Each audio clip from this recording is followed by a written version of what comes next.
Okay, good evening, YouTube. Welcome back to this next episode of FPL Family. You're not in shot again. There we go. This is because I keep... It's because you come in and sit on the other end of the sofa. You've got to be a bit closer to me, dear. No, What is this division about? It's because you keep... It's about as wide as the gap between me and you and FPL at the moment, which is keep, getting bigger and bigger, by the way. No, I tell you what it is. It's because I was faffing around making a tea when you set up the camera, so we didn't have a chance to check the camera was in the right place. I'm sitting in exactly the same position I always am. This is metaphoric, right? I mean, the gap between you and I and FPL, guys. Good evening. We're going to talk about our teams a bit later on, but the way that you are playing FPL right now since the World Cup has been absolutely unbelievable, and you've had another unbelievably good game week, which is so good. Could easily go horribly wrong. Yeah, but it'll be fine. You've done so well. However, I did watch last week's video back, and I feel like I owe a lot of people on the I was like a hyper little puppy last week. You were an actual nightmare? I was very, very unbearable. #unbearable last week after the 7-0. Horrible. Needless to say, I am very much back down to earth this week. There's no, you should not wear your Liverpool shirt. No, screw it. I do it this week. Notice what a humbling that was. Oh my, we'll talk about that game in a bit because that was truly another dreadful performance from Liverpool. It's just the hope that kills you, isn't it? It's always the hope that kills you. 7-0. It's like 4 wins out of the last 5, all clean sheets. I'm like, we're back. This is great. 12:30 though. Oh, we are crap at lunchtime. I don't know what it is about us at lunchtime, but it is really not very good. They don't like eating their really pasta not at very 10 good. in the morning. That's what it is. That's what it is, and I guess it's quite a long journey, isn't it, from Liverpool down to Brighton, isn't it? So at the end of the day, Brighton, what are we going there for? That's why you lost. If you went to Brighton, oh, right, yeah, to Bournemouth, yeah. You went to Bournemouth. Terrible, not very good, particularly after, early on in the season. I think we beat them 9-0 earlier on in the season, so to lose 1-0 was like just comedic, to be honest, comedic. Quick little shout out before we go on. Go on, Max. go on. To Max. Has he had another good week? Yeah, he's at 10,001 in the world. Oh, literally just outside the top 10k. 10,001. Unreal. I've never seen a rank like that. Unreal. Like, I've never seen it be and one. Yeah. For a whole number like that. Yeah. On anybody. So 10,001. If you finished I at the don't end remember the last of the season, time I was in the top 10 or anywhere near the top 10. But imagine how unlucky you'd feel if you finished the year at 10,001. You'd still tell people you're in the top 10k, wouldn't you? I would. Oh yeah, I think. I would. Well, it's your one place out. Yeah, I would. So still, annoying. yeah, forget that. Yeah, forget that. Let's say hello to a few people. Sam, the great Del Mondo is here. Good evening, he says. Good evening. Tarbo Garma is here. Liverpool. Made a pretty horrible cup of tea here. What? Is it not? It does look a bit milky. Yeah, that's not good enough. It's a bit disgusting. Yeah, that's not good. That. Do you want to make another one? No, I've got time. We'll all wait while you make another cup of tea. No, I'll have to just deal with it, won't I? That looks disgraceful, by the way. That's as bad as Liverpool's performance on Saturday, that. Grin and bear it, get on with it. Ruth Byrne is in. Hey, Ruth. Liverpool, hey, Lee, how are you feeling about Liverpool? Just been through that, Ruth. Not going to go through that again. The highs and lows of supporting Liverpool Football Club. Azzy is here, the Smiths, 1986. How you doing, Azzy? Any free hitters in 28? If you're free hitting in 28, absolutely a viable strategy. Would love to know in the live chat and the comments if you are planning to do that. If you're planning to free hit in 28, and we'll talk about the pros and cons of doing that when we get to a bit later on in the stream. We talk about our teams and how we are set up and our bus teams for game week 28. David Manuel is here, feeling better about only having 20 points on my bench. David, it's one of those game weeks where, and I think many of us could see this coming, right? I came into this game week very, very close to hitting the bench boost button. Very, very close to hitting it. I hate to say I told you so. No, I know, and I didn't. And whether that is the right or wrong thing to do will be decided in game week 29, when I'm pretty sure I am going to play it. But I looked at my bench this week, and I had Gabriel, and I had Martinelli, and I had Botman on there, and I did think it is bench boostable, and I didn't do it, and it's cost me a lot of points, and we'll talk about that a bit later on. The Martinelli one you can take. I'm looking at that going, well, you bench Martinelli, Pratt, you're going to get burnt by that. He's in form. I was a choice between him and Saka. I can take the 8-pointer for Martinelli, but the Gabriel goal and clean sheet, did not expect that. That is a kick in the teeth, no doubt about it. Kick in the teeth. Robert Smith, good evening. No free hit for me. I'm going to go with 10. Well, yeah, listen, it's absolutely viable. Yeah, absolutely viable. John Tyne, I'm thinking of free hitting. It's mixed, isn't it, in the chat? I can feel you guys mixed as to whether there's a free hit going on in 28 or not. Definitely no right or wrong way of doing it, guys. I would suggest if you're down at sort of 6 or 7 players, then it is worth the free hit, don't you? What's the kind of minimum people should be looking at for a free hit? Or are you not thinking that way? No, I think you are thinking that way. If you've got 7 or 8 players, play it. I think. Yeah. Yes? Probably. I mean, I don't know, because the other thing is that if you've got 7 or 8 players, but then actually your team for 29 also looks a bit ropey, as in you've got a lot of single game weekers. Yeah. And you could this week invest in maybe, Villa or a team that play in 28 but also double in 29, Brentford. We're going to talk about a few of those teams later on. Yeah, so actually then there might be justification for not playing it and just taking a bigger hit to get yourself a better team for the week after as well. Because, of course, if you free hit in 28, then you're still looking at a team that you're not really happy with for 29 either. Possibly. Do you see what I mean? Yeah, possibly. So I think it really depends on what your team looks like for 28, but also 29, because taking lots of hits in 28 may feel not worth it if it's just for that week. But actually, if those hits help you in 29, then maybe it's worth taking them and keeping the free hit for later. Yeah. Okay, very good. Raheem Khan, one of the members of our YouTube channel. Hey, Raheem, how are you doing? You've got the little red star next to him now, which means I think that's well over a year, isn't it? Well over a year, Raheem Khan. So it was a year ago. I think so. And Raheem, I think, was the first one to ever sign up, Raheem. So Raheem, the OG of the YouTube community. So Raheem, very nice to see you, mate. Speaking of which, Nigel the Crab Sai is in as usual. And he's been a member for over 12 months. So yes, we have been doing it for over 12 months. Simon, nice to see you, mate. Celebrating a year on Team Fam. Oh, there you go. There's the 12-monther. Another terrible week on this game. They remind me while we're playing it again. Yeah, it's one of those weeks, isn't it? We've both had reasonable weeks. We'll talk about that a bit later. And you've had a good week so far. But I have seen a lot of difficult weeks. I mean, I don't know what Solly March owners have got to do to get some bloody points.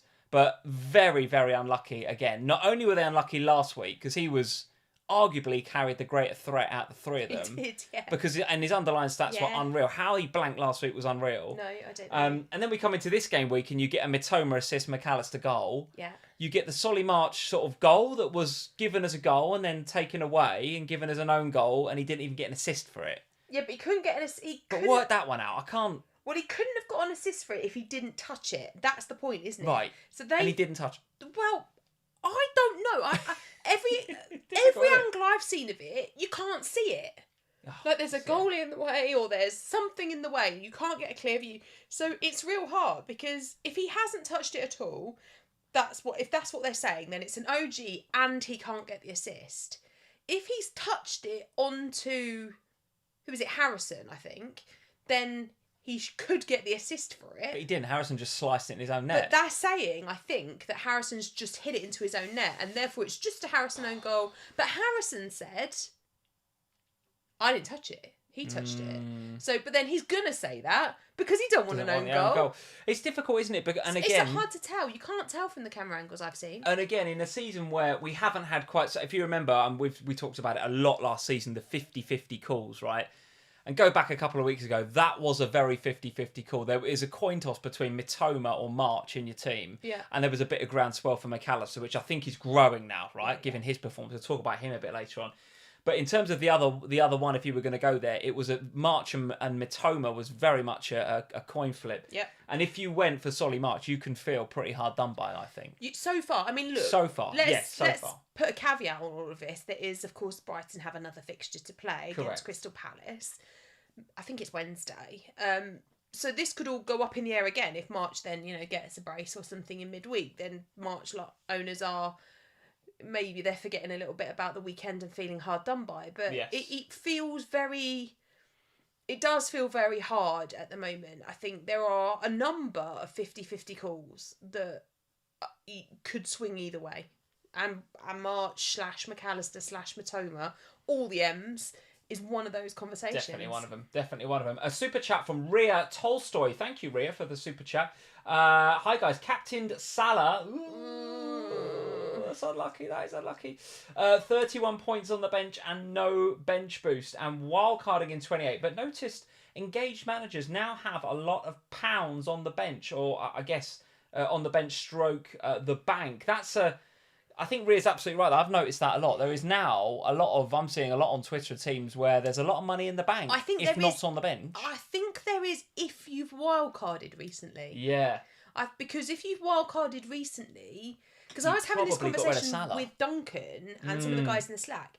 If you've wildcarded recently, you've probably got players like a lot of Brentford, a lot of Brighton. These are budget-friendly guys. And in order to do that, you've probably sold the likes of your Liverpool players, or maybe you're just holding Haaland and Kane, and everyone else is kind of that mid-priced bracket. Whereas if, like me, you haven't wildcarded yet, you've probably still got a few more expensive players in your team, because my bank doesn't have loads of money in it. Correct. Has some money in it, but not loads. So the whole Haaland conversation is really interesting, and we'll probably talk about this later. But there is a bit of a groundswell to sell Haaland this week on the basis that he doesn't play in 28 and then has a difficult fixture. Yeah, I'm still going to say it's a difficult fixture. A difficult fixture against Liverpool in game week 29. You hesitated. And no double. So there's been a bit of a swell for selling Haaland this week. Now, well, as Daniel Banks is saying in the chat, Sam, the money in the bank could be used for the Haaland hokey cokey. This is a strategy which, and I've named the YouTube video after it, this is a strategy which is going to get talked about a little bit, right? The Man City fixtures coming up are blank and then a single game week, which is against Liverpool. Yeah. Before then, the fixtures look all right again for them, right? Yeah, but the point I was going to make is that for me, as a Haaland owner, to sell him, it's actually quite hard to get him back, because I'm not sure I want to sell all my expensive premiums, the likes of, I don't have Salah, but I would like to have Salah for the fixtures that Liverpool have coming up. Would you? Yeah, I'm not 28, but I think the Liverpool play best in the difficult games. I can see Salah doing really well in that double game week. I can see Gakpo being good in that double game week. I can see Darwin being good in that double game week. So for me, as somebody that doesn't have loads of money in the bank, selling Haaland, knowing I'm going to have to pay, if he doesn't take any price drops, 0.4 more to bring him back, difficult, isn't it? Is difficult. I don't have that necessarily available. Whereas if you've just wildcarded, you might have upwards of 6 million in the bank, and then of course you can do it easily because you've got the money to bring him back in. But I think it really depends on how your team is set out, if you've wildcarded, and what your plans are for the other premiums that you may want in your team, and whether you can therefore afford to spend the extra on Haaland if you want him back. Yeah. All right. Super chat from Miena. Thank you, Miena, for the super chat. Liverpool losing to Everton. No, Liverpool is losing just to get Everton relegated. Yeah, that's one theory for it, Miena. The other one makes you feel better. The other one is that we just can't win lunchtime kickoffs. How do you explain Spurs not beating Arsenal then? Because we should really, in theory, then beat Arsenal to stop them winning, but that's not happening. You're right. Let's talk about some of these games, Sam. And why don't we start with your lot then? So a very good win actually, 3-1 against Nottingham Forest, who, by the way, a pretty pony away from home. So I was kind of expecting Spurs to win.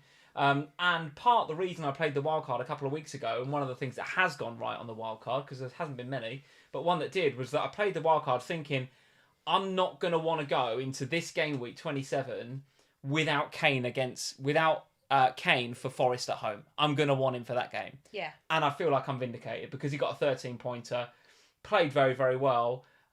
Talk me through Spurs assets that kind of caught your eye, though. And before you do that, let's just have a quick look at... I'm just going to find my fixtures page here. Here we go. So the Spurs fixtures are Southampton, then Everton in a single game week in 29, and then Brighton and Bournemouth. So, listen, no double game week in 29, but a fixture nonetheless. So, what is your Kane strategy? I assume it's to hold. And would you be adding anybody from a Spurs perspective in there on the back of that victory against Nottingham Forest? It's a tough question, isn't it? Because I think we did it going into this week. We talked about, let's invest in Brighton, let's invest in Brentford. And we said when we went on Sky, you have to be really mindful of these single game weekers, because there's always single game weekers. Gabriel and Kane are prime examples this time around of players who do incredibly well in a single game week, and they outscore some of the double options that you have. Well, now, Gabriel versus the Brentford and Brighton double game week, because I know they've got another game to go, right? But yeah. The difference, I think, between this game week and game week 29 is that we were really limited to two teams to pick from this week, because you weren't really going Southampton or Crystal Palace, I don't think. No, we sort of said, if you want to punt on Zaha or James Ward-Prowse, then fine, but there wasn't really standouts otherwise. True. So you really only had Brentford and Brighton, whereas when we look at game week 29, you got 12 teams that you can punt from.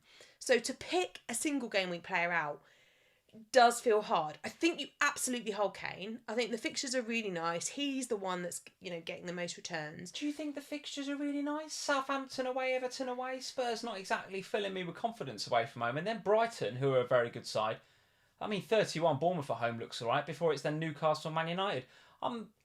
If I was a bit more convinced about Spurs away from home, I'd say they were really nice fixtures. But I think going away to Southampton, away to Everton. You want to sell Kane then? You go on then. No, I'm not saying sell Kane. No, you don't need to get defensive about Harry Kane. I'm just talking about, you're saying Spurs fixtures are really nice. I don't know if they are. But I'd keep Harry, but I don't know if I'd want to add to any of that. Well, that's what I've just said. Okay. I don't think that you would, because I think the Gameweek 29 doubles, you've got plenty of opportunities to invest in other players.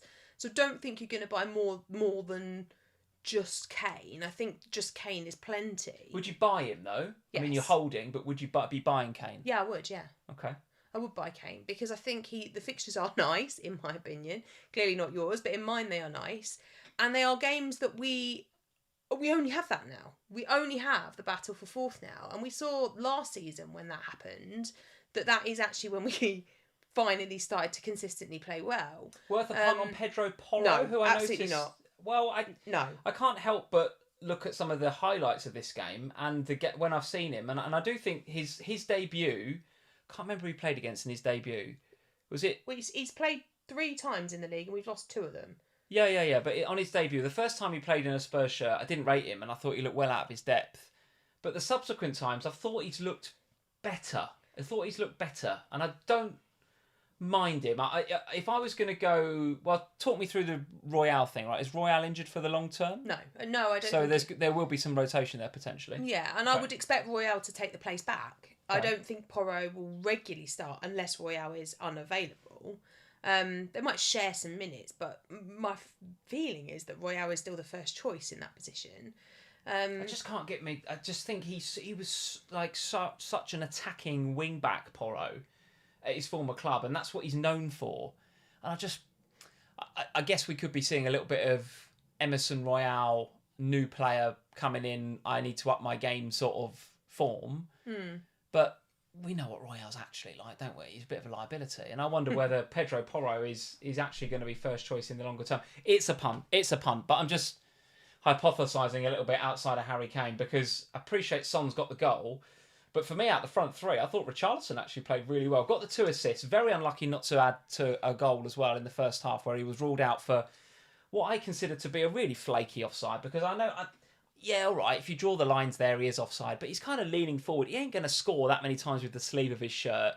It should be a goal, in my opinion, but we're not going to go there on VAR.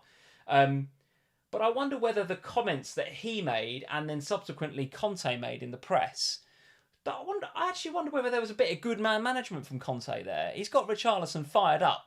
He was fired up for this game, Richarlison. 2 assists, could have got a goal. Dare say he got some bonus points as well. Let's have a look. Okay, 1 bonus point. It's interesting, that whole little spat that went on. I actually don't think Richarlison's been bad this season. I think he's been quite unlucky.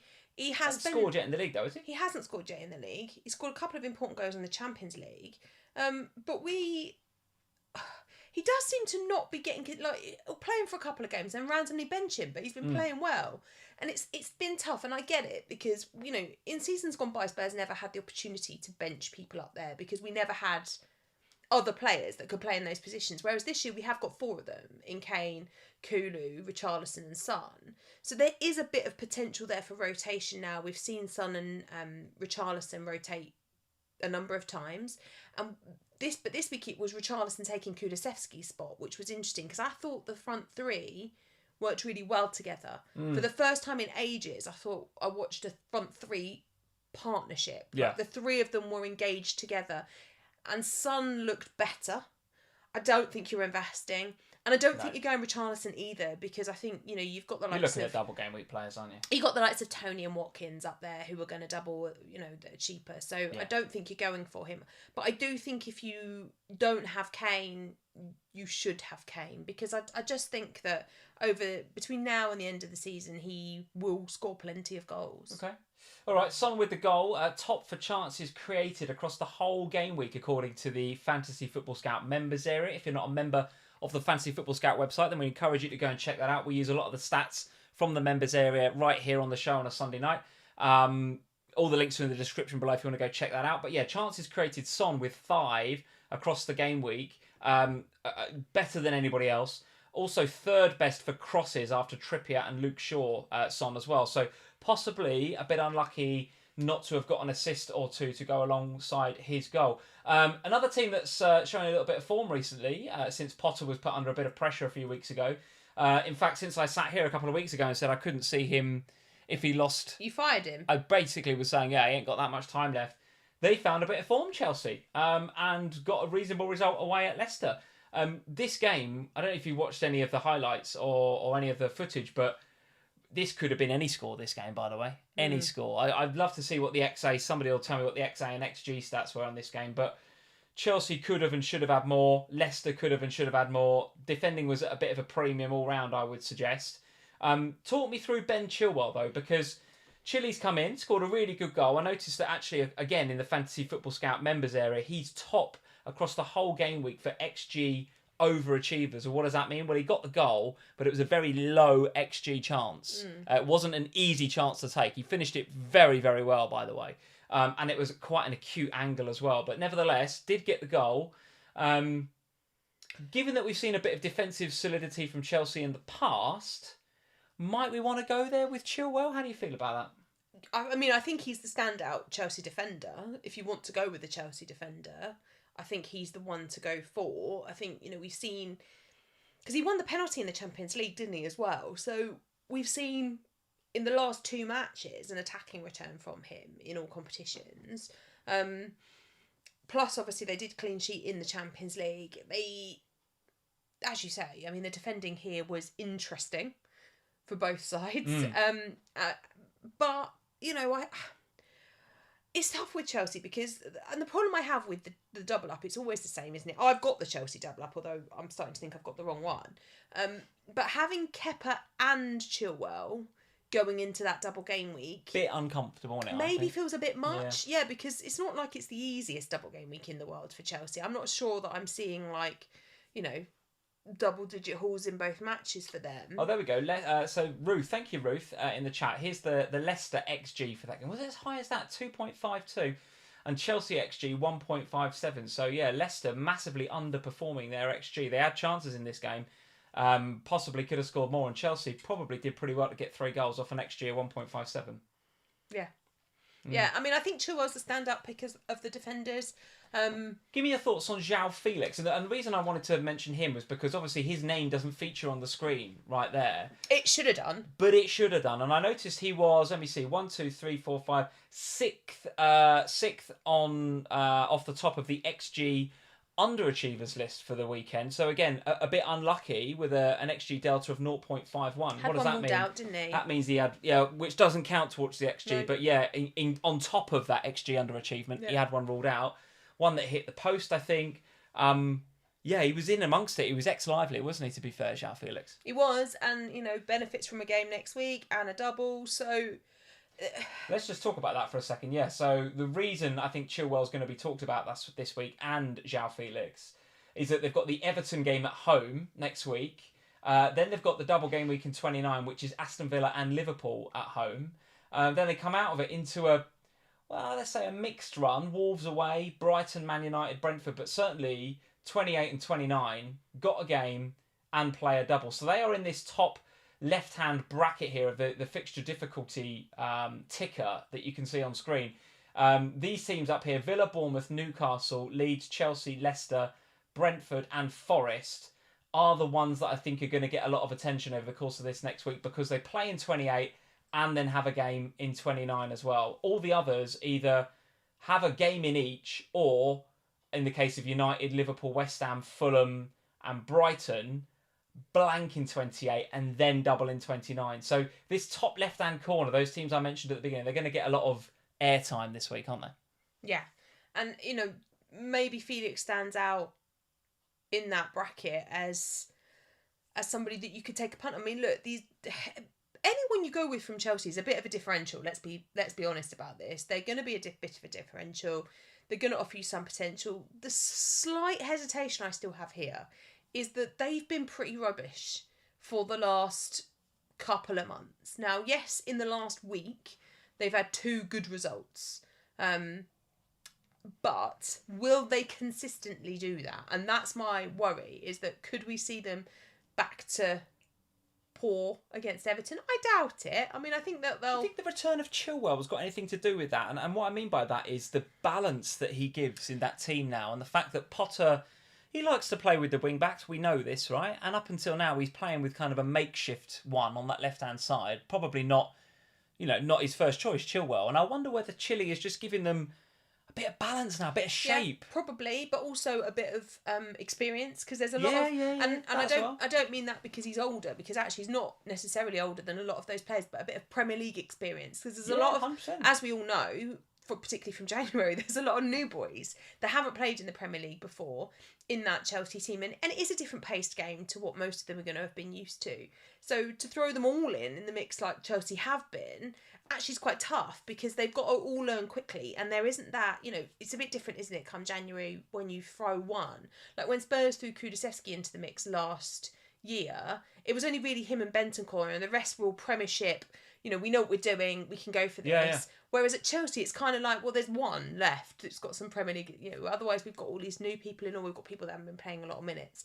So having someone like Chilwell back, if he can stay fit, because this is another issue with Chile. Yes. And we're seeing that a bit with Reece James on the other side at the minute, missing games left, right and centre for stuff. Then I think he's the best option. And I think he is, you're right, helping the rest of that squad.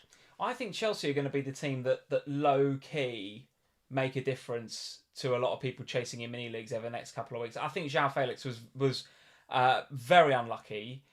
Chile, I think, is on the radar. I think Mudryk played pretty well as well. I think he's just starting to find his feet there. They're going to give him time to... If he continues to get the minutes. Right? And this is the problem, is it? This is the other problem at Chelsea. So many players...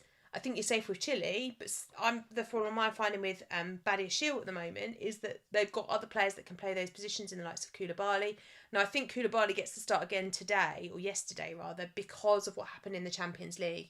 Because Badiashile can't play in the Champions League, he's cup-tied, so Koulibaly played well, so he kept the spot for the weekend. Be interesting to see what happens next week. I really do need Badiashile to play. So we are seeing lots of rotation at Chelsea. We need to see a bit more settling from Potter. Doesn't know his best team though, does he? No, but maybe he's starting to find it. Like maybe the last couple of games will give him the confidence to go, right, these are my best 11 and this is what I should be doing. I don't know, and I don't know that we will yet see that consistency, because when you think about how many players he's got available to him that he can choose, it's a lot. It is. One stat that stood out to me, by the way, again, from the Fantasy Football Scout members area, top for tackles across the whole game week, Mark Cucurella with 14 tackles. To put that in perspective, the next best was Moises Caicedo for Brighton with what looks like 7 or maybe 8. It looks like 8. So Cucurella, tackle after tackle. And again, after receiving a little bit of criticism publicly, Cucurella, from... not just the manager, but also from the fans as well, just stepped up his game, and I think he might have even got player of the match as well. So listen, good performance from Cucurella. Not suggesting that you dive in on him on FPL. Question for you then, just to finish up on Chelsea before we move to Leicester, because we do need to talk about potentially James Madison. Would João Felix or Havertz be a Chelsea asset that you would sell Haaland for? So if you were in the mindset of selling Haaland with blank Liverpool coming up, would you sell knowing that the player you're bringing in has got Everton and then the double game week against Villa and Liverpool? Good question.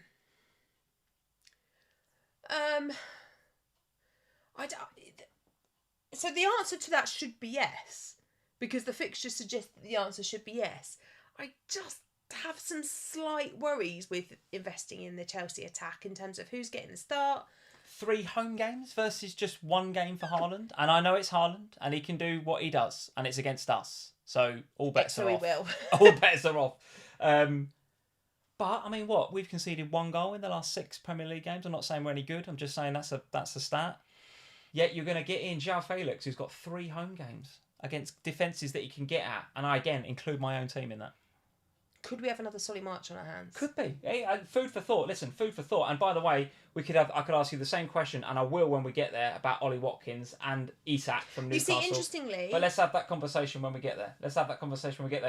Leicester then, James Madison, and others that people might be looking at. Leicester, just for the sake of completeness, have got Brentford away in 28, and then they do double with Palace and Villa in 29. So the double does look pretty good. Before coming out into 30 with Bournemouth, and then Wolves at home, and then Leeds. There's a game against Man City in 31, which doesn't look too good. But aside from that, those Leicester fixtures look very, very investable, don't they? If only James Madison would be not an injury doubt every week, right? Because even in the game that he's just played, he picked up a bit of a knock, didn't he? He did, yeah. We've got to wait to see the diagnosis of that. Yeah, he's an absolute nightmare. It's the same as Reece James, isn't he? Every 5 minutes you feel like he's made of glass. He's literally made of glass, James Anderson. But he's their best player. And, He is their best player. We were driving, weren't we, during this game? And even the guy on the radio said, oh no, it's the thing what Leicester fans want to see least. Yeah. There's a player down injured. And we both went, oh, it's Madison then. Yeah. And it was. So I think if Madison is fit and available... You would want him for the next 4 weeks. Mm. However, will Madison stay fit for the next 4 weeks? I don't know. Because if you bring in someone in for game week 28, then you likely want them to be available for 29 as well. And that will be my only concern, is that would he make it for those fixtures? But James Madison is the only player I would consider from Leicester. He was very, very creative in this game. If you've got, again, it's another one, Solly March, right? If you've got him in your FPL team, you're bang unlucky. I'm sorry to just tell you, you're bang unlucky, because he was putting them on a plate after plate after plate at the weekend, and there's just his teammates just can't finish their dinner. This was the same as Rafinha, wasn't it? A couple of seasons. Do you remember Rafinha? Oh, Rafinha was a nightmare last season. Putting it on a plate every week. It's like his XA was through the roof, and his teammates just couldn't finish it. And Leeds never finished anything. Unbelievable. Just a couple of quick notes coming out of the game. One was that Daka got the goal for Leicester, but listen, he got an overall XG in that game of 0.02, so it's a good goal. Don't get me wrong, nice goal, but didn't rack up hardly any XG to speak of. He was second for XG overachievers this week. Interestingly, only the aforementioned Chilwell overachieved more than Daka. And also the red card for Faz, I think, puts me off any Leicester investment at the back. Honestly, I feel like whenever something goes wrong at Leicester, he's always involved. Be it a red card or own goals. Like, I feel like he's been so unlucky. I'm pretty sure he's still like our second or third joint top scorer for Liverpool this season. When they said there'd been a red card and we looked at who it was like, oh my goodness, this guy, what is he up to now? It's him again.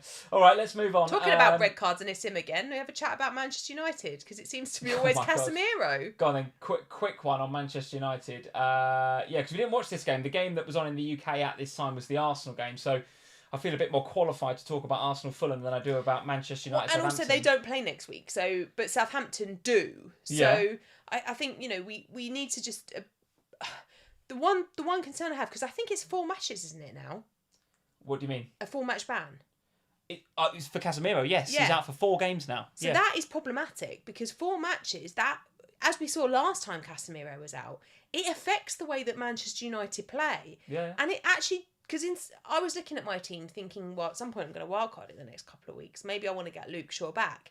Without Casemiro, I don't think I'm going to. I think it's going to massively change my Manchester United strategy. I think I'll just stick with Rashford and be done with it. Well, the blank coming up in 28, as you rightly say, then the double is Newcastle away, Brentford at home. They do come out into some reasonable fixtures with Everton and Forest.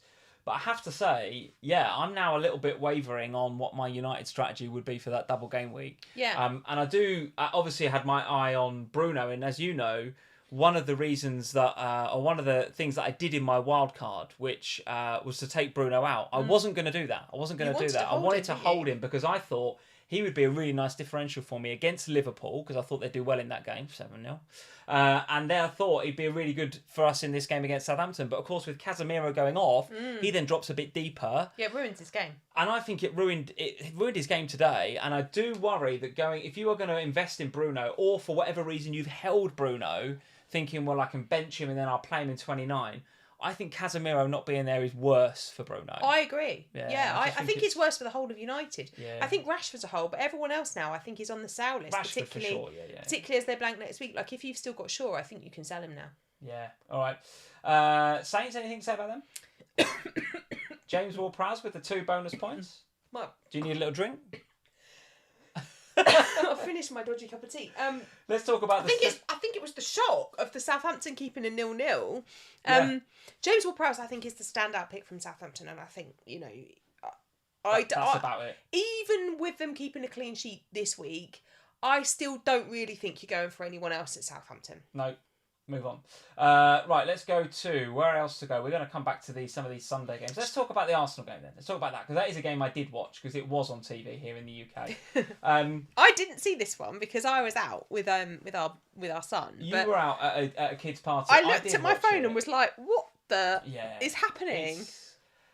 It's one of those things, isn't it? When the one player that you put in your starting 11 is the one that gets no points. It was quite phenomenal the amount of point dodging I did in this game. It was unbelievable. I've had Ødegaard in recent times, as you know. I've had Ødegaard. Decided to sell him on the wild card because I wanted Saka in so badly because he was perceived to be the bigger threat.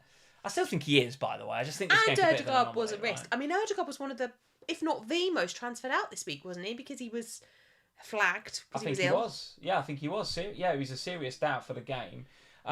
Martinelli looks back to his best, as far as I'm concerned, that we saw earlier on in the season. He looks great. Yes, I have some niggling worries because we saw Jesus come on today, and I don't think that Arteta's going to rush. Doesn't need to. Going to rush Jesus back, but I do have some worries that in 3 or 4 game weeks' time. Which, by the way, isn't... So it's not a worry for right now, but it's the thing that I'm going to have to think about as wildcard draws nearer, is do I keep Martinelli? Because there's going to then be... As we saw earlier on in the season, we had that, is it Trossard, is it Martinelli debate when Nketiah was playing up top and he had Saka, and that was their front three. There's no way you can not have Martinelli in that team at the minute. No way. He's their key threat. Today he was their key threat. Easy. Yeah, but Trossard got 3 assists today, so you can't not have him in there either. And then you're not going to bench Saka, are you? So then where's Jesus coming back into the team? And this is the difficulty, is it puts back that threat of rotation again with both Martinelli and Trossard. And it's that position again that feels like it will be the rotation risk because you do feel like they want an out-and-out striker up there. And Jesus was phenomenal earlier on in the season. So I think we just have to be mindful of how many minutes is Jesus getting. And when he starts getting closer to getting a start, that's when we might need to reconsider who's been going off for him, how's that made shape change. Yeah. And go from there. Because I don't think it's something we can really plan for right now because I don't think Jesus is coming back into the starting 11 in the immediate future. No, I don't want to take anything away from the Arsenal performance at all because they were very, very good. This is what potential champions do. They go away to a difficult-looking game on paper and win it comfortably. But bloody hell were Fulham crap in that first half in particular. I mean, the Martinelli goal... What's happened to Fulham? They seem to have just died. They were doing really well earlier on. Is it the fact that Paulina wasn't there? Do they miss a little bit of his leadership in midfield? Well, that's probably true. I don't know. Because they missed him against Brentford as well. Yeah, but I'm being kind. I think I'm being kind to them, really, because in actual fact, it was poor. It was really, really poor from them. Particularly the Martinelli goal, actually. Maybe this is just me because I benched him with my Martinelli goggles on, my angry goggles on for a bit potentially, but the Trossard puts in a cross, which I think is very defendable. It's very defendable. It's a loopy rather than a fired across, and you're just thinking, all right, well, just collect it, goalkeeper. But the goalkeeper decides to stay on his line. Okay, well, I think is it Anthony Robertson on that side? Anthony Robinson, somebody. Anyway, the Fulham defender just at least challenge for it. Do you know what I mean? Martinelli didn't even really jump, and he just let it land on his head and knocked it in. It was really, really bad defending. And the defending from the corner for the Gabriel goal wasn't great either. The Ødegaard goal was pretty good. Anyway, Fulham bad. Arsenal very, very good. 3-0. Everybody but Saka getting points. And like I said at the top of the show, Martinelli getting points, I can take that. I will accept it. I'm benching Martinelli. I know that's a risk. I've been stung by it. Okay, fair enough. But Gabriel getting a goal and a clean sheet and a 14-pointer... That sucks, man. That really, really sucks. Si, thank you for the super chat. I've got triple Arsenal midfield, but I'm being done in my mini league by teams with double Arsenal defence. Well, there you go. Yeah, there you go. If you've got Gabriel, if you've got Ben White, if you've got a couple at the back there, they're banging in the points as well. The question is, I think, Si, going forward with Arsenal, obviously not for next week because they play, but for the week after and moving forward, they don't have a double. So do you continue to hold the 3 or do you look to move one on? And that's going to be the big issue that I think a lot of managers face with Arsenal over the next few weeks. Would you be considering taking any Arsenal out on 29 then? Yeah. Given that they don't double? What, even though they've got Leeds at home? Well, come on. I think you have to have the conversation, don't you? So again, it goes back to that conversation of what do you want to do more? Do you want to go all in on the double game weekers? And that maybe means you're going all in on teams like Leicester. Maybe I'm going Madison over Saka. Maybe I'm going Madison over Martinelli. Or actually, do you go, yes, I can see, James Maddison, that you've got a double game week, but you're not showing me much, and I'd rather stick faith with Bukayo or Gabriel because they are performing week upon week. Well, not so much Saka at the moment, but certainly Martinelli. And I think that's a conversation that all FPL managers are going to have, is how far do we let double game week fever get to us? Honestly, this week, I was scared. Yeah. Because I decided I was not going to go all in double game week fever. And I had the absolute fear. I've still got the fear because I've still got the other 2 games to get through. Yeah. And I'm going to have those same conversations with myself heading into game week 29 because there's plenty of single game weekers like Arsenal with nice fixtures. Yeah. And then you have to have that conversation that is, well, how many of them do I want in my team? Given that I've already used my bench boost as well, so I haven't got the ability to go, well, I'll just keep all these Arsenal guys and let them come off my bench. You're going to have to think about that quite carefully. Interesting one. All right, let's go all the way back to Saturday lunchtime and talk about my team then. Bournemouth 1, Liverpool 0. Just really not very good. I don't know what it is about lunchtimes. We're just really not very good at them. We've had 5 lunchtime kickoffs so far this season, and we've lost 4, drawn 1. And the one that we drew, if you remember, was when Chelsea were really, peak rubbish.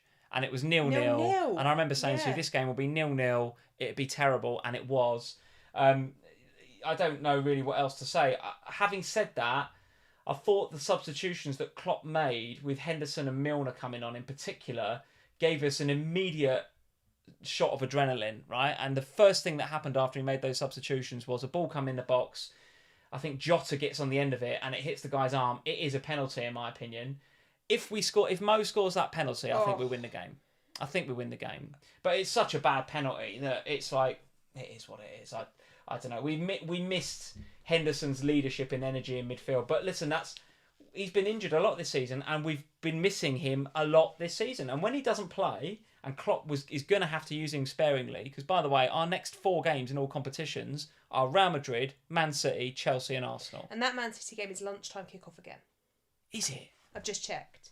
That's what I was just doing. Another one. I was just checking how many more lunchtime kickoffs you've got. Another one. So actually, we've only got up till game week 34 at the moment, and none of the others are you. But game week 29, your opening fixture of game week 29 is Man City away in the opening 12:30 kickoff. Christ on a bike. So what are we saying? We should all keep Haaland. Well, maybe. I don't know. My overriding feeling about Liverpool in 12:30 kickoffs though is that the games are dire. Do you know what I mean? It's not like we're bad, but we contribute to a bad game. Poor games. And it maybe won't be that high scoring. I don't know. I wouldn't be. Listen, if you've got Salah, for example. So let me ask you, if you had Salah right now, what would you be doing? Right, blanking next week and then the double, but the double is a difficult looking double game week, right? It's Man City away, Chelsea away. What are you doing with Mo? You're also not great away. Like, you're better. Yeah, we've only won 3 games away all season. Yeah, you're way better at Anfield than you are away from home. Yeah. I'm really torn on this question because you're not very good away from home and they're difficult fixtures. However, and one of them's a lunchtime kickoff. However, you are also so much better against the bigger clubs. Like, there is something about Liverpool playing in a big game like against Everton in the Merseyside derby, like against Manchester United Seems to get up for them, don't we? in the other Somehow. derby. You know, these are games that you do like to kind of show a bit of grit and determination in maybe a way that you don't in some of the other fixtures. So against Man City, could I see you turning up and showing some grit? Yes. But do I see you going to the Etihad and getting like a couple of goals? I don't know. It's really difficult to know what to do with Liverpool. I've got Robbo, and I'm really torn on what to do because You'd be selling him, wouldn't you? Sell him. well, Come on. you say that, Blank and then City and Chelsea in a double. but he is one of my double game week players. Okay. He has got plenty of attacking threat, as we've seen No over doubt. recent weeks. And I do think that, you know, your style of play against these bigger sides seems to be to go back to that kind of traditional Liverpool stuff that we saw a couple of years ago when you won the league, of going down with Robbo and Trent down the sides. So I don't know. I find Liverpool the biggest decision that we have to make at the moment. I think Salah is an easy sell. You think he is? Okay. Because of the cost implications of it. I think he's an easy sell for game week 28 because you can invest in a midfielder who's got a game in 28 and doubles in 29. Who would you go to then? Well, there's plenty of options, isn't there? You could go with somebody like... I mean, we've already spoken about Madison, if you want to go there. Oh, okay. So so you wouldn't necessarily need to spend the money. You just take the money out, and then you've got the opportunity to do what you want. You know, I don't think that. Well, you'd struggle to spend the money because the only team that plays. Who plays in 28 that doubles in 29 that's got expensive players? Because there's no City, there's no United, there's not Spurs, there's. Any expensive Chelsea players? No, they're not expensive, Not really. are they? They're not cost loads of money. Sterling probably is the most expensive, is he? I guess. I don't know. They're not expensive. So you struggle to spend the Salah money this week. Lungani is in the chat. Thank you, Lungani. And he or she is saying, Robbo's in my team, going absolutely nowhere. Yeah, you see, I'm really like that. I'm really torn on what to do with him. All right. I think Salah is an easier sell because I think if you do want to reinvest in Liverpool for the week after, you can go Gakpo and save yourself a little bit of money. I'm not convinced he's a regular starter anymore. But Luis Diaz back on the turf. But I'm Jota back in. I'm also not convinced that with those two fixtures that you want to go real heavy on Liverpool for that double. I think that could be a game where, or a team where we really, we look to invest because it's Liverpool in a double game week. But the reality is, how much value do we think we're going to get from them against Man City and Chelsea? I don't know. It's a difficult one. It was a poor performance. It was very tough one to take on the back of the result last week because, as we said, and I think you calmed me down last week by saying, appreciate you're excited about winning 7-0, but it only means something if you go away to Bournemouth next week and get a result. And we haven't. And it happened a couple of weeks ago. We beat Everton 2-0 and then we went to Palace and we were dreadful and got a 0-0. But, I'm the same. It's after years of disappointment with Spurs that I'm used to saying these things because we get up for games, we win them, we feel like we're on top of the world, and then the next week it all comes crashing down amongst us again. And Liverpool, sadly, you are very Spursy at the moment. Like, you're doing good stuff in one week and then the next week awful again, and there's no consistency. And that for me is the negative around Liverpool right now.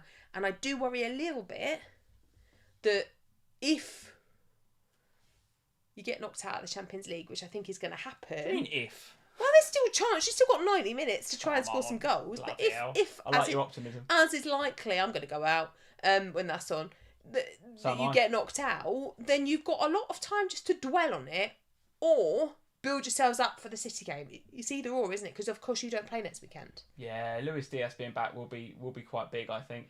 Anyway, let's move on. Where else do you want to discuss? Do we want to go Palace 0, City 1? Let's do a little quick bit on that. So Haaland gets the goal, the penalty.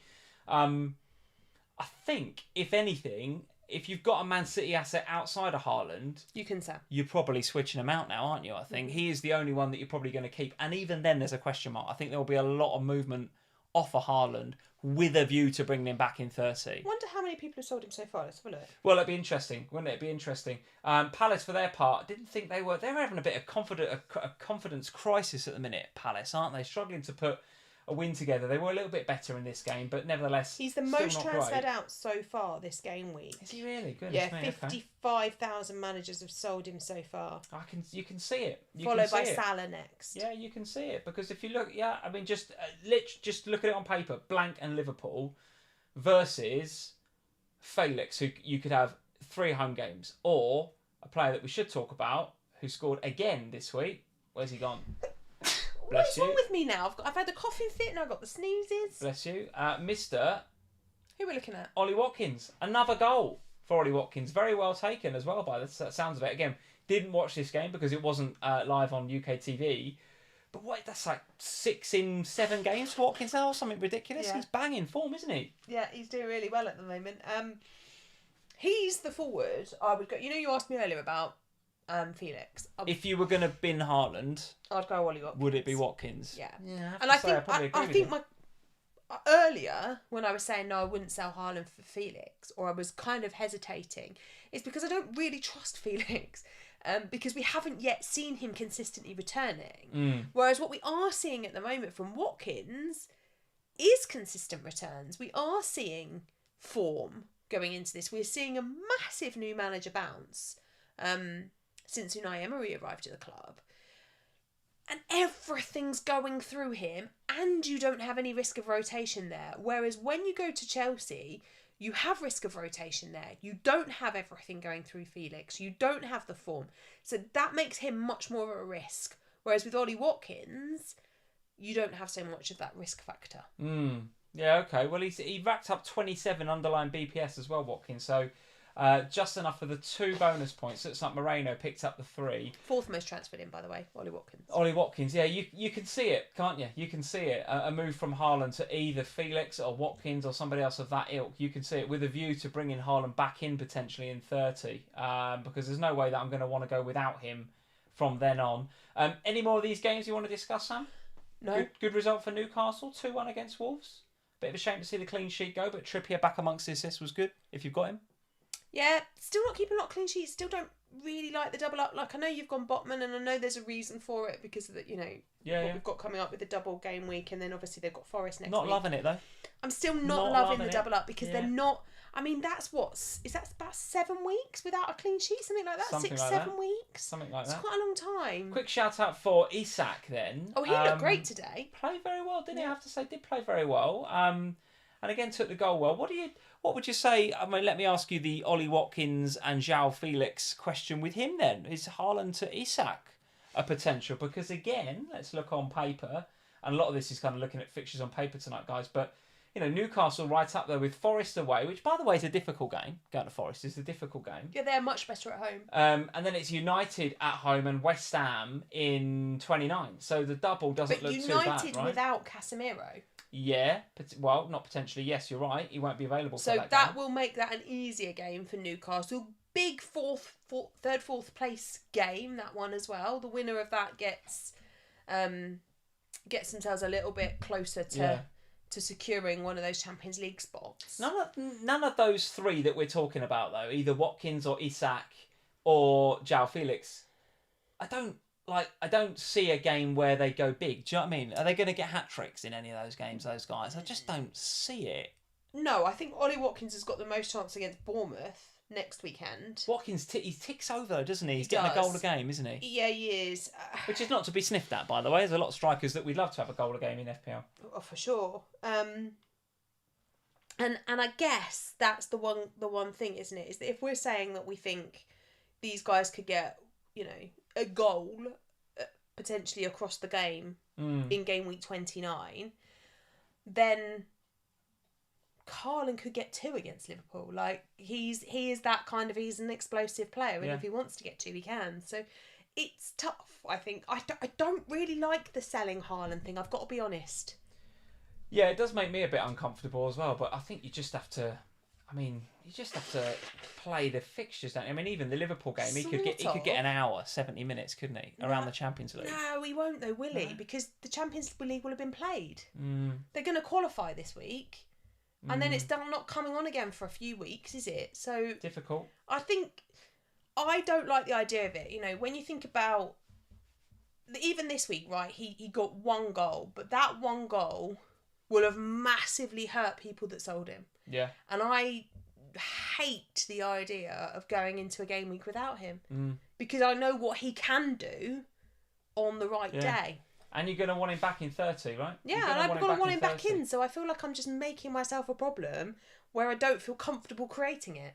And the one thing I will say about 30 is that Brighton then go into a run that looks like this: Spurs, Chelsea and Man City. So might you want your game week 30 transfers to start thinking about not being on 3 Brighton? Might you want to not have... God, that's bad English, isn't it? Might you start thinking about, do I really want Raya and Henry and Tony against sort of Newcastle and then Wolves away and then Chelsea away? Might you start to need to transition off of those that have been big for us in this period of time here? But 30 feels like a reasonable game for me to think about, if you've still got the wild card in hand, to think about the wild card.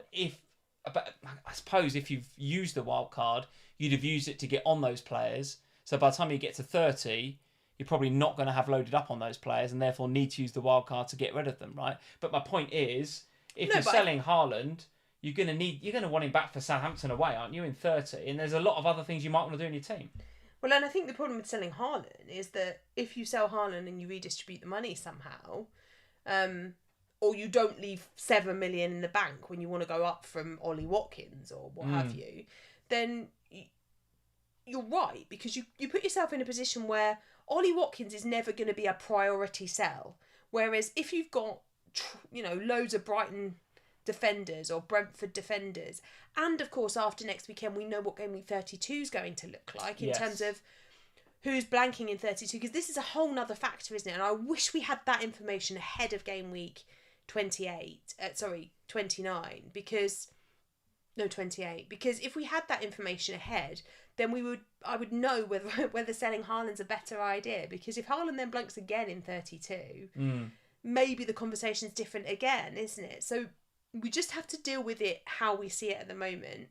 For me, there are other issues in my team that I know that I'm going to want to deal with. I don't know yet where my wild card's going to sit, whether I'm going to sit it for 29 or sit it for 30. Up until a couple of days ago, I was 100% going to use it in 29. Right. But I'm actually looking at what's happened this week and going, do you know what? Maybe I should trust my single game weekers, because there's a lot of them that I think could do really well this weekend. Maybe I'll hold my wild card, play it in 30, set myself up for the rest of the season then. Okay.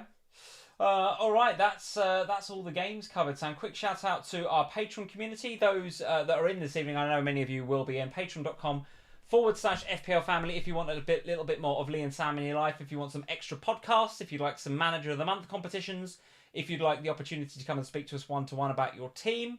And we also have a Slack community if you want to get into the Slack community and have a chat with all of our Patreon supporters in there. Patreon.com/FPLFamily is the place to do it. Links are in the description below. And let's give a quick shout out to our Manager of the Month for March leaderboard so far.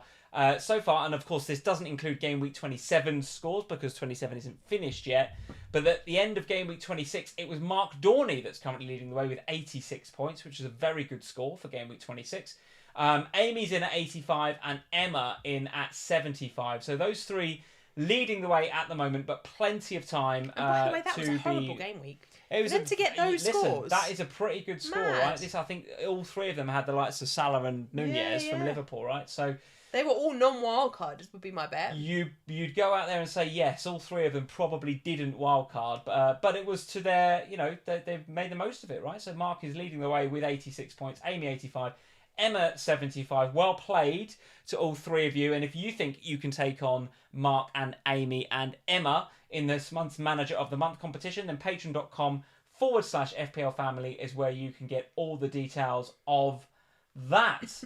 Right, Sam, let's talk about my team for this week. Ooh, nice green arrow there. It's a green arrow, which is good. Not to be sniffed at in any given week, of course.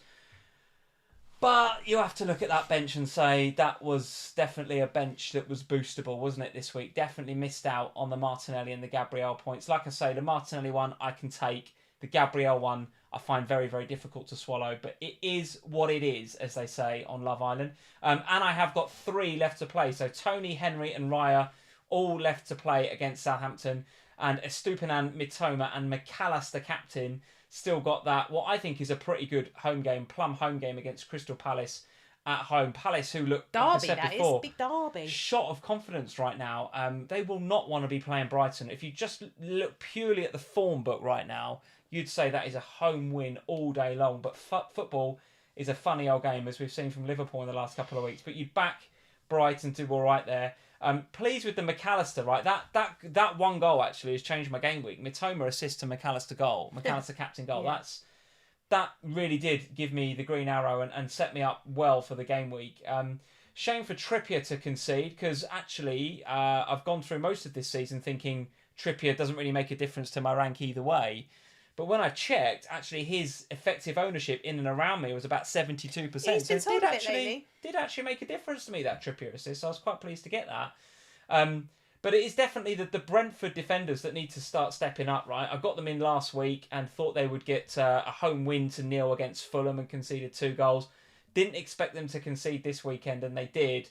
Going away to Southampton, I bloody hope they keep a clean sheet there as well. Otherwise, going double Brentford defence over the last couple of weeks will have been a complete nightmare.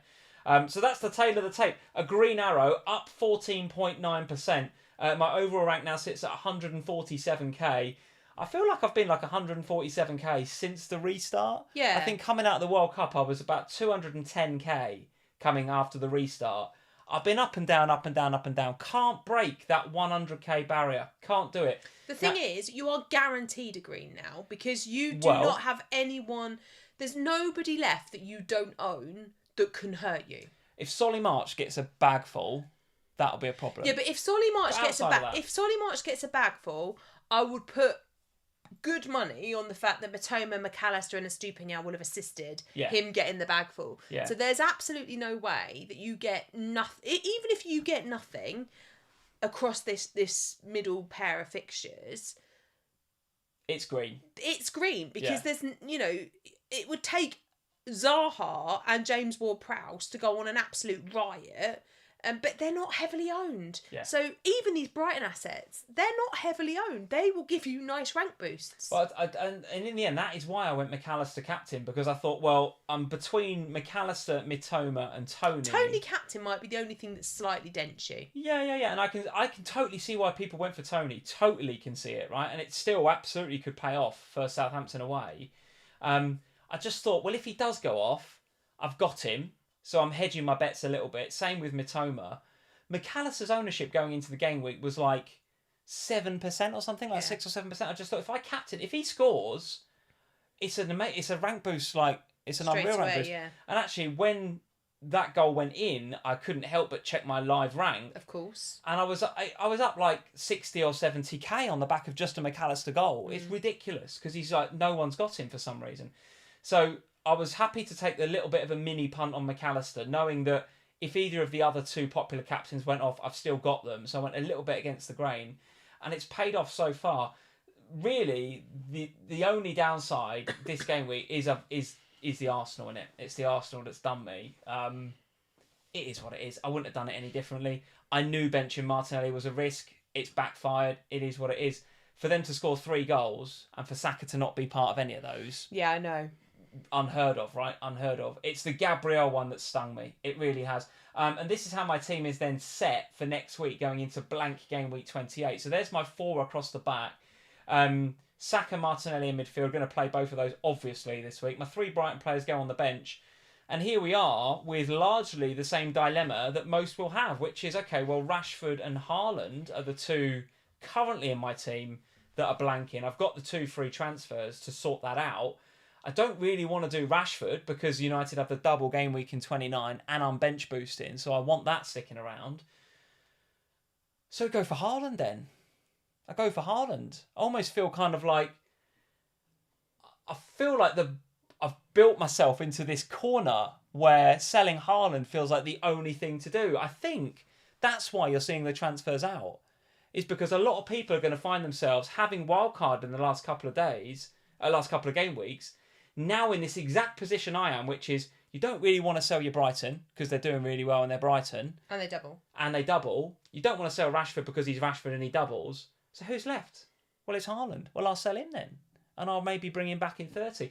The only other one that I could potentially think about losing is a Estupiñán. He's the only one. It's absolutely... And would you do that to get 11 out? Yeah, maybe. Particularly if you could get someone that also doubles in 29 instead. Yeah. Chilwell, maybe. That's what I'm thinking.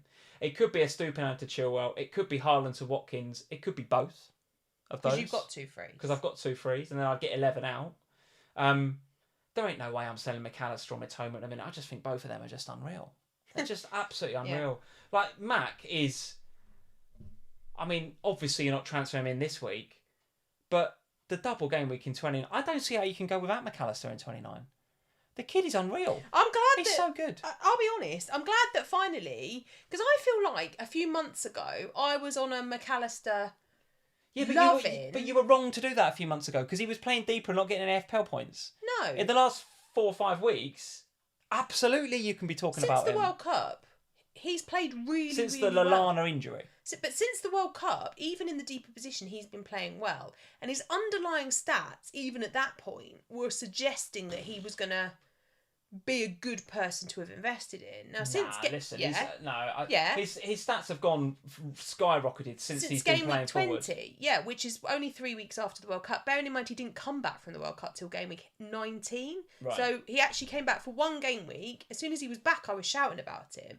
So but it's a ridiculous one, really, because it took me too long to invest in him because there was always an injury or a problem or something else to do. And they blanked a couple of weeks back, which kind of put pay to it. But I think McAllister is finally going to start getting some recognition in the FPL world because, like you said before, he's lowly owned. I mean, what's he owned by now? Yeah, so he's still only owned by 6.7% of the game, which I think you got to have him. Is mad. There's no. De Zerbi is not an idiot, right? It's working. It's working unbelievably well. Now, don't get me wrong. He might decide to go and put McAllister a little bit deeper for sort of that security in some of the bigger games. If they go to City or they go to Liverpool, they go to Spurs, maybe he does it. But listen, they're not, are they? Look, the fixtures, all right, it's blank. And then what is it? Brentford at home and Bournemouth. I mean, even the Spurs game, even the Chelsea game, maybe. There's no chance. It's working too well for him to change it. And the only player that could come in and do that role was Lallana. He's injured. Maybe it's Gross, but I don't see Gross it. doesn't it's play working in that too role. well. He doesn't play well in that role. Yeah, it's working too well. I think he's a great pick. Yeah, and I think Mitoma, and I've always thought Mitoma's class, and he continues to be class. So that's my team. 2 free transfers. It's weird with Mitoma, isn't it? Because his underlying stats still don't look great, but he passes the eye test so well whenever you watch him. He's a prime eye test versus stats player, Mitoma. It's really fascinating with him. Yeah, he's clinical. He's one of those. He's like a. Who was the couple of players like Vardy and Son, right? These players, they don't need a lot of chances. They don't need high XG. They just finish it because they're that good. Yes, the Son of last season, let's say, yeah. But Mitoma looks an absolute player, no doubt about it. So that's what I'm thinking. Talk us through your team, Sam, because you've had an absolute stormer. 68 overall rank now is unbelievably. It is 42k with an overall rank change of 44.6. The wild card is still in your pocket.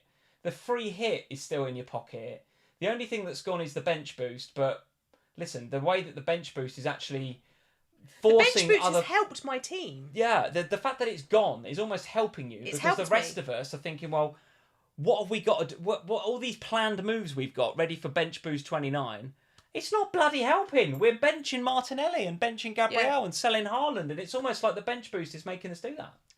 The bench boost I hate. I hate the chip because it stresses me. Like, I love the potential that it can bring. But because it can be so good, the pressure I feel from it and the way that it stops me from doing things I want to do because I feel like I've got to protect my bench at all times until that chip's played. It does affect my strategies and my plans, and I actually have enjoyed the last few weeks now. I'm not going to enjoy Game Week 29 when everyone's got their bench boost active and I haven't got mine active. That will be a scary moment because obviously I'm going to have to bench some quite big names probably in Game Week 29 in order to play my doublers. However, this game week could still go completely the other way. I only have Tony and McAllister to play in midweek, it could massively hurt if Matoma, if March... If heaven forbid Brentford actually do keep a clean sheet, that'll hurt you.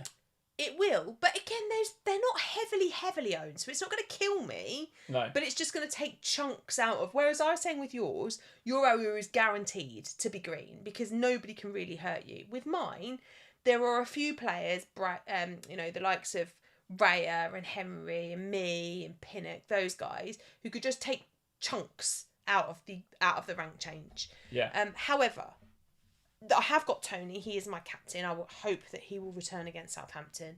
And I have got McAllister. So I do feel like I've got the best two players from those two teams. I just don't have all the others.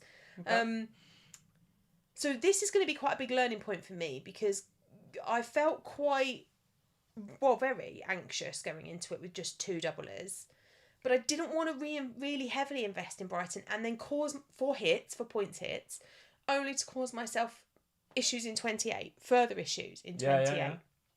And I think what I see happen as an outcome of this will really dictate what I decide to do, because the single game weekers for me so far are the ones doing all right, that have come good. Yeah. So obviously I played Gabriel, I played Martinelli, I've got Kane, Haaland got a goal, Trippier got an assist. It's the single game weekers that have given me that rank change. Yeah, so far. Now, obviously, McAllister's got me a goal, which I'm thrilled about. But as we've just discussed, he's going to help me because he's so lowly owned. If he does anything else, that's another boost for me. Yeah. Tony's the one. I need my captaincy to not fail. Tony needs to return. Otherwise, I've done the wrong thing. Yeah. Okay. Tarko sitting on the bench is a bit. But I'm not going to play him. But you're not going to play him. I can't play him against my captain, can I? You wouldn't have played him. He only ever returns when he's on my bench. Have you noticed that? I've noticed. And your bus team, Sam, in terms of how that's looking for next week, it's in reasonable shape. Talk us through it. Well, you say that. Oh. It's in okay shape. I've got one free transfer. I don't want to sell Haaland. I don't want to sell McAllister. I'm happy to sell Andreas. I'm happy to sell Robertson.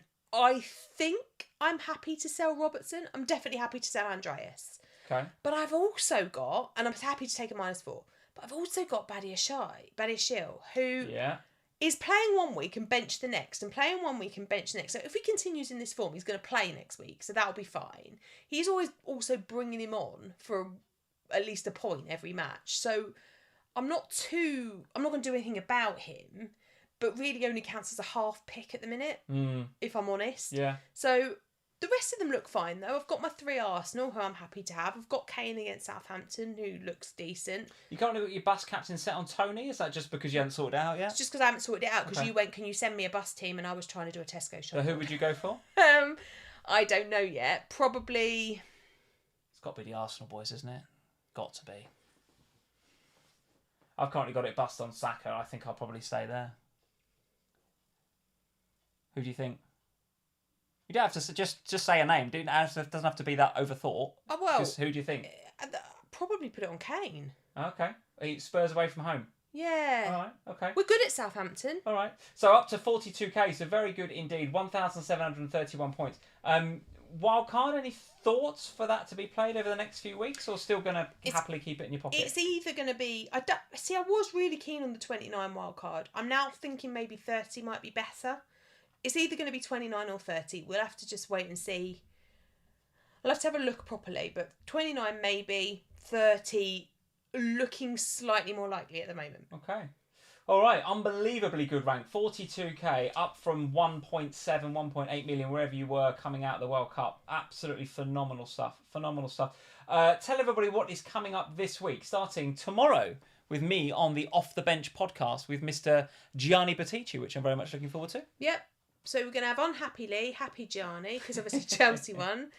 Lee and Gianni on Off the Bench tomorrow. That'll be out tomorrow afternoon. And then normal FPL pod. We're recording on Thursday this week, so that'll be out Thursday afternoon. And then you're also doing Fan Zone this week. Yes, I am. Yeah. That's on Friday afternoon. I think it's about middle of the afternoon. So that'll be happening. And then usual Ohana podcast for our patrons on... Although, is it a Friday deadline? Not sure. Either way, that goes out on Thursday nights now. Usually. It is a Friday deadline. So Thursday night for Ohana podcast, and that'll be live then. All busy times at the minute, Lee. Very good. Busy. Very good. And amongst all of that, we've got games for some of our FPL assets. So we've got obviously your Brighton, your Brentford, your Southampton, and your Crystal Palace players all to play still again. So the game week. We're both on green arrows at the minute. Anything could happen between now and the end of this game week. And then, of course, we're head first into the blank game week.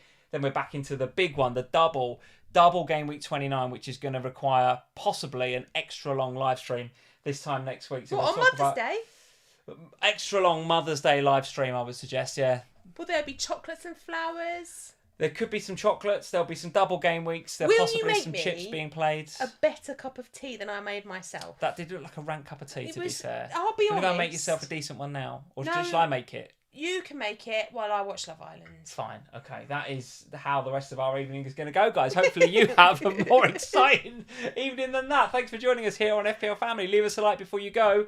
And if you are new to the channel, make sure you hit that subscribe button before you go. Guys, we'll see you this time next week when we will be discussing the big double game week. 29 will be here. Cheers, guys. See you later. Bye, guys.